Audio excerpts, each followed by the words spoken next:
Jeg laver en lille video med noget inspiration til core-træning, altså træning af vores kropskerne, og hvor vi også får arbejde med vores skulderstabilitet, kropsholdning og lænd og mave. Jeg viser lige en lille smule forskellige øvelser, man har muligheden for her. Det ene er selvfølgelig den velkendte planke. Lidt god afstand, sørg for at være på store tand. Kommer ned det vi kan, uden at det belaster lænden. Sørg for at spænde godt op, og ikke falde sammen mere. Op i skuldrene og løft op. Jeg viser nogle forskellige variationer. Op og arbejde med bevægelighed. Holder numsen nede. Kører fra side til side. Man kan også ligge her. Køre op og ned. Op. Ned. Man kan selvfølgelig rulle den op i sideplanken, hvor man kan lave den statisk, men man kan også lave den med løft. Taljen, hvor man graver her, og en sidebøjning, hvor man samtidig løfter op. Det er nogle af de muligheder, der er. Husk at gøre det på begge sider. Så er der lændetræning for at arbejde med den dybe del af ryggen. Sørg for at ligge ned med kig ned i gulvet. Løft overkroppen op og ned. Tag en lille smule fra med hænderne. Er man lidt mere trænet, og man ikke har problemer med sin lænd, armene ned langs kroppen, og løfter op og ned.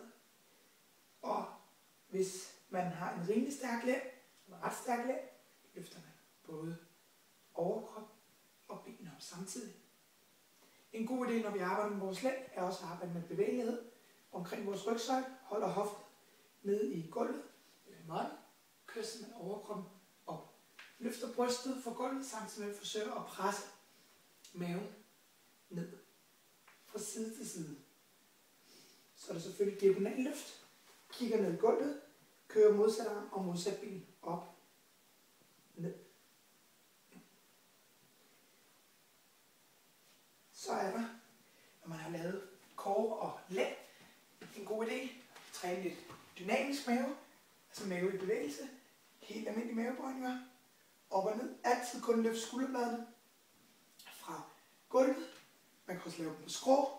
Hvis man har delte mavemuskler, eller hvis man er gravid, så anbefales det altid kun at lave skrå mave. Altså aldrig nogensinde køre lige op og ned, men udelukkende træne siden her.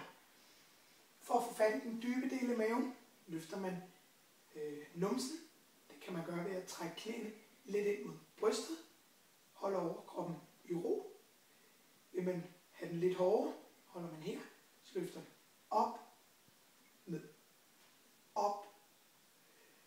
Træner man mavemusklerne, men man træner også balance, koordination og ikke mindst får man fat ude i siden også her.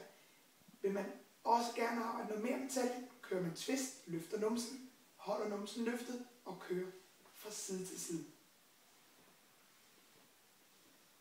Sørg for at spænde maven, rotere ud, hvor man kan mærke det ude i siden, er det der, den lever. Når man ikke kan mere, lægger man numsen ned. Det var en lille smule inspiration til noget mave-, lænd- og core-træning.